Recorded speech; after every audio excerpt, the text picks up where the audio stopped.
चमड़ा इसका उत्पादन बढ़ाने के लिए बादामी क्रांति भी हुई। इसी प्रकार से ऐसे ही लाल क्रांति टमाटर को बढ़ाने के लिए हुई। और मैं एक आज विशेष आपसे साझा करना चाहता हूं इस बात के लिए कि एक अमृत क्रांति जिसमें जल को कैसे बचाया जाए, इस क्रांति में आप सब लोगों ने भी भाग लिया है। इसीलिए मैं आपको अपना क्रांतिकारी मित्र बता रहा हूं। और आपको बताया गया होगा कि आपने अपने इस प्रदेश में पानी को किस प्रकार से व्यवस्थित ढंग से उपयोग करना है, पानी का कैसे कम उपयोग किया जाए, इस पर ध्यान दिया है। उस योजना के आप भागीदार बने हैं। हम जानते हैं कि पानी कम भी और ज्यादा भी दोनों हानिकारक हैं। ज्यादा पानी आ जाए तो बाढ़ आती है और हमारी फसलें बाढ़ में नुकसान हो सकता है। ऐसे ही पानी अगर कम हो तो सूखा पड़ जाता है, हमारी बोई फसलें भी एक प्रकार से उत्पादन उसका खत्म हो जाता है, फसलें सूख जाती हैं। तो दोनों का ही एक प्रकार से हानिकारक है। हम जानते हैं कि पानी जो है उसके बहुत स्रोत हैं। हमें नहरों से पानी मिलता है, वर्षा से पानी मिलता है, और साथ ही हम पृथ्वी के गर्भ से भी पानी निकालते हैं। अपने कुएं, अपने ट्यूबवेल ये लगा करके पानी निकालते हैं। हमारा एक समय था परंपरागत तरीके से हम अपने तालाबों से सिंचाई करते थे वर्षों पहले। और तालाब भी अपने आप नहीं बने थे। तालाब भी हम देखते हैं गांव के किनारे बहुत से उस समय के लोगों ने अपने अपने गांव में बड़े बड़े तालाब खोदे ताकि वर्षा के पानी को हम इकट्ठा कर सकें और उसका उपयोग कर सकें दैनंदिन जीवन में भी और सिंचाई में भी। अब इस प्रकार का एक समय अब आया है, हमको इन सब चीजों पर ध्यान करना होगा कि समय के हिसाब से चीजें अब बदल गई हैं। क्योंकि अब पानी का उपयोग, ये अंधाधुंध पानी का उपयोग होने लगा है।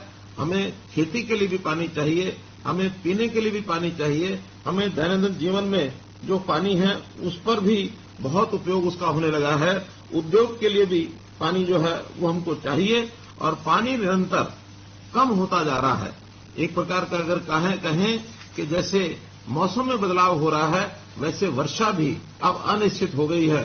समय के अलावा आगे पीछे वर्षा होती है जिसका नुकसान होता है। अभी इन्हीं दिनों में वर्षा के ज्यादा होने से हमारी फसलें कितनी खराब हुई हैं। तो इन सब बातों का जब ध्यान करते हैं तो हमें पानी बचाने का एक विचार ये जरूर आता है। हम जानते हैं जल, जंगल और जमीन ये तीनों चीजें हमारे जीवन का आधार है और इन तीनों पर हमको चिंता करनी चाहिए। और जब चिंता करने की बात आई तो उसमें से एक विचार आया कि आखिर पानी का सदुपयोग कैसे किया जाए, पानी को कैसे बचाया जाए। जैसा हम देखते हैं कि पानी खेती के लिए सबसे ज्यादा पानी धान में उपयोग होता है, गन्ने में उपयोग होता है। इस पर हमें एक नया विचार जो आपके सामने मैं रखने वाला हूं, लेकिन उससे पहले कुछ और चीजें ये ध्यान आपको मैं कराऊंगा कि पानी जमीन के अंदर से हम दोहन करते हैं तो जमीन धीरे धीरे पानी उसका खत्म होता जा रहा है और इससे जमीन बंजर होती जा रही है। पानी जमीन के लिए उसी प्रकार का एक मैं कहूंगा कि एक पानी की मात्रा जैसे शरीर में खून होता है। अगर हट्टा कट्टा हृष्ट पुष्ट बलशाली शरीर उसमें से खून की कमी हो जाए तो शरीर क्षीण होता चला जाता है, कमजोर होता चला जाता है, शरीर में ताकत नहीं रहती है।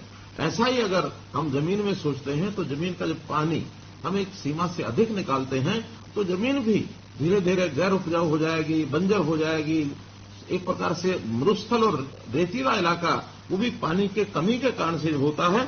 उसमें से ही ये सब विषय हमको ध्यान में आए कि हम पानी का किस प्रकार से उपयोग ठीक करें। और इसके लिए जब पानी की कमी महसूस हुई, पानी जमीन में बहुत नीचे जाने लगा तो डार्क जोन का एरिया ये घोषित हुआ। सेंट्रल वाटर कमीशन, केंद्र का जल आयोग, उन्होंने भी हमारे प्रदेश के 36 ब्लॉक उनको डार्क जोन घोषित कर दिया है। एक रिपोर्ट के अनुसार हमारे 7,287 गांव जिसमें 3,041 के अंदर पानी की कमी महसूस की गई है और 1948 तो ऐसे हैं जो गंभीर संकट में आ गए हैं।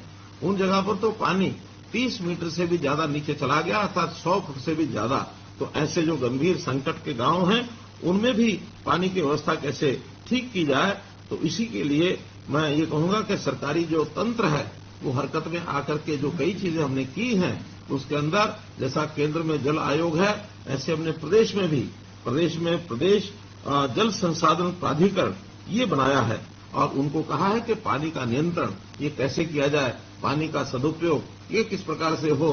और खास करके जिस पानी का हम उपयोग कर लेते हैं और जो पानी खराब हो जाता है, गंदा हो जाता है, उसको भी कैसे सफाई करें, कैसे हम एसटीपी सीवरेज ट्रीटमेंट प्लांट लगाएं, कैसे वेस्ट वाटर ट्रीटमेंट प्लांट लगाएं और उसका उपयोग दोबारा से रीयूज उसको करना है, दोबारा उपयोग करने के लिए उसको लेकर आए।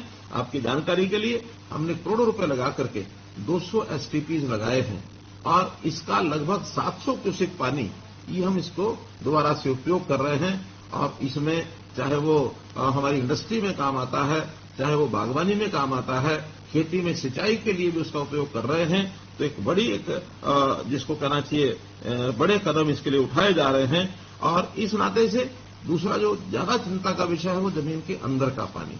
जमीन के अंदर के पानी को पूरा करने के लिए पहले हमारे तालाब थे, वो भी उपयोगी होते थे।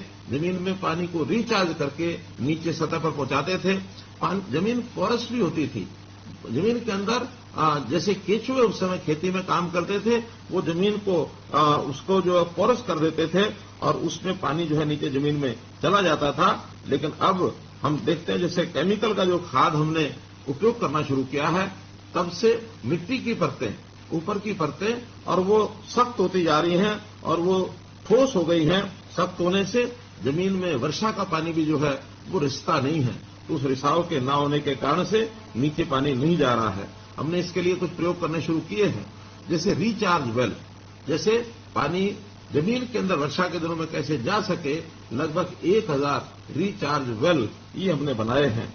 इसी प्रकार नई झीलें और जो पुरानी झीलें हैं और तालाब हैं उनको साफ करने का काम, नई झीलें बनाने का काम ये हमने किया है। इसके लिए हरियाणा में तालाब प्राधिकरण ये भी हमने बनाया है। लगभग 8000 तालाब हैं, उसको कैसे स्वच्छ किया जाए, कैसे उसकी सुंदरता बढ़ाई जाए, कैसे उसके पानी का उपयोग माइक्रो इरिगेशन के नाते हम उपयोग कर सकते हैं। तो इस प्रकार से ये सारे कदम और हमने उठाने शुरू किए हैं।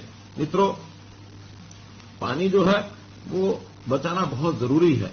जैसे बताया कि पानी के बिना जमीन सूनी हो जाएगी। हम हमेशा अपनी जमीन को बचाने का काम करते हैं, इकट्ठा करने का काम करते हैं, सपने लेते हैं कि हमारे बाद हमारे बच्चों के वो जमीन काम आएगी, वो जमीन हमारी जायदाद है और उस जमीन को हम अपनी विरासत मानते हैं। लेकिन भूलिए मत कि जमीन के साथ पानी ये भी हमारी विरासत है। अगर पानी के बिना जमीन हमने दी तो उसका कोई उपयोग नहीं हो पाएगा। इसलिए हमने इस कार्यक्रम को शुरू किया जिसका नाम दिया हमने मेरा पानी मेरी विरासत। और मेरा पानी मेरी विरासत के अंतर्गत जो योजना बनाई गई वो यही बनाई गई है कि हम कैसे इस पानी का उपयोग, इसका प्रबंधन ये हम कैसे ठीक करें। और ठीक करने के लिए हमने जैसे कहा कि धान की खेती, ये धान ऐसी फसल है और गन्ना खास करके इस प्रकार की फसल है कि सबसे ज्यादा पानी धान में और गन्ने में लगता है। एक तो हमारे मित्र ऐसे हैं जो हमारे ध्यान में आए, उन्होंने अपने खाने में चावल खाना छोड़ दिया। और क्यों छोड़ा? वो कहते हैं कि 1 किलो चावल के उगाने में, उसको पैदा करने में 3000 लीटर पानी लगता है। कहने लगे अगर मैं पाव भर भी यानी चावल अपने भोजन में खाऊंगा तो 750 लीटर पानी इसको मैं खराब करूंगा। तो इस प्रकार से एक संकल्प के नाते मैंने एक उदाहरण दिया है। लेकिन क्या हमारा किसान ये अपनी खेती में विविधीकरण करके अन्य फसलों का उपयोग यानी पैदावार करके क्या उसका पानी का बचाव नहीं कर सकता है? निश्चित कर सकता है। जब बातचीत हुई तो हमारे किसानों ने कहा कि हमारी थोड़ी आमदन घटेगी। हमने कहा आमदन अगर घटेगी तो हम इस काम के लिए एक बहुत पवित्र कार्य है, हम स्टेट का जो बजट है वो भी इसमें लगा सकते हैं। आपको घाटा शायद पूरा तो ना भरपाई हो सके, लेकिन जो कारण है उसको यदि आप समझेंगे तो उसका कुछ थोड़ा मुआवजा हम भी देंगे। तो हमने 7,000 रुपया प्रति एकड़ ये मुआवजा शुरू किया आज से 2 साल पहले 2020 में। और मुझे बड़ी खुशी है कि आप सब लोग जो आज जुड़े हुए हैं, हजारों की संख्या में आज जो मेरे साथ किसान जुड़े हैं, जिनको मैंने हमारे क्रांति मित्र ये कहा है, जल क्रांति मित्र ये हैं, अमृत क्रांति मित्र हैं। आप सब लोगों ने उसमें सहयोग किया और मेरी जानकारी के हिसाब से 1,74,464 एकड़ पिछले 3 साल में और इतनी जमीन पर चावल छोड़ करके और दूसरी फसलों के ऊपर आपने जो काम किया है, चाहे उसमें मक्का है, कपास है, बाजरा है, खरीफ की दालें हैं, खरीफ तिलहन है, सब्जियां हैं, चारा है, पॉपुलर सफेदा, ये भी हमने जोड़ दिया है। तो ऐसे लगातार हम तीनों वर्ष में जो रिजल्ट निकाल पाए 1,74,000 और 464 एकड़ भूमि पर हमने अपनी बिजाई दूसरी फसलों को बो करके एक बहुत अच्छा काम किया है। और मैं चाहूंगा कि आपने जिन्होंने काम किया, ये एक पवित्र कार्य, पुण्य कार्य किया, अपनी अगली पीढ़ी के लिए किया। और इसमें लाभार्थी आप नहीं हैं, लाभार्थी तो सारा प्रदेश है। यानी हम कहेंगे कि हम लाभार्थी 7,000 रुपए के हैं, 7,000 रुपया तो केवल एक थोड़ी मात्रा में आपको, जो आपको नुकसान होगा उसकी पूर्ति करने के लिए दिया। लाभ तो हमारी अगली पीढ़ी को हो रहा है, पूरे प्रदेश को हो रहा है। आप तो इसमें कर्म करने वाले कर्मार्थी बने हैं। कर्म करना ही हमारे लिए बहुत श्रेष्ठ जो काम है वही है। हम कर्म करते जाएं, फल तो जिसको लेना होगा हमें मिलेगा या किसी और को मिलेगा, इसकी चिंता नहीं करनी चाहिए। लेकिन निश्चित रूप से ये फलदायी कार्य है, इसको हमको अपने आप को भी करना है और बाकी लोगों को भी इसके लिए कराना है। और हमने तो यहां तक कहा कि अगर, क्योंकि हमारे किसान भाई जानते हैं कि 3, 4 साल, 5 साल के चक्र में एक साल फसल न बोई जाए तो फसल की उपजाऊ जो शक्ति है वो बढ़ती है। आप अगर विविधीकरण से दूसरी फसल न भी बोएं, लेकिन धान की जगह की फसल को आप खाली भी रखते हैं तो जमीन का उपजाऊपन बढ़ेगा और उसके बदले में भी हम 7,000 रुपया ये आपको देने वाले हैं। एक दूसरा तरीका पानी को बचाने का हो सकता है डायरेक्ट सीडिंग, सीधी फसल की जो बिजाई है धान की, अगर वो करते हैं उससे भी हमारा पानी बचता है। इसके लिए भी हमने 4,000 रुपये प्रति एकड़ इसका जो अनुदान है ये दिया है। तो उस पर भी बहुत से जो हमारे बंधु हैं वो आ गए हैं। और अब हम चाहते हैं कि हर गांव का पानी ये बचना चाहिए। सरकार के बहुत से ऐसे कार्यक्रम शुरू किए हैं जिससे जो बरसात के दिनों का पानी है वो हम तालाबों में उसको भेज सकें, और जो हमारे तालाब जो नए हम बनाएंगे, झीलें बनाएंगे, उसके अंदर रख सकें, पानी का रिचार्जिंग कर सकें। हमने मसानी डैम में ये प्रयोग किया है कि वहां पानी लगातार बरसात का जाता है और फुटों फुट पानी वहां खड़ा रहता है। तो उसका परिणाम ये निकला है कि वहां रेवाड़ी जिले के आसपास लगभग 10 फुट पानी इसका जो लेवल है ये ऊंचा आया है। तो ऐसा काम हम अपने खेतों में रिचार्जिंग वेल लगा करके कर सकते हैं, या वहां पर हम माइक्रो इरिगेशन के लिए अपने कुछ, जिसको कहना चाहिए पानी संग्रह करने के लिए छोटे रिजर्वायर बनवा सकते हैं। उसके लिए सरकार सब्सिडी देती है। हम माइक्रो इरिगेशन का अगर प्रयोग करते हैं तो सरकार उसके लिए भी 85% ये सब्सिडी देती है। तो पैसे का उपयोग करके भी हम पानी को बचा सकें, ये बहुत ही एक आवश्यक कार्य है।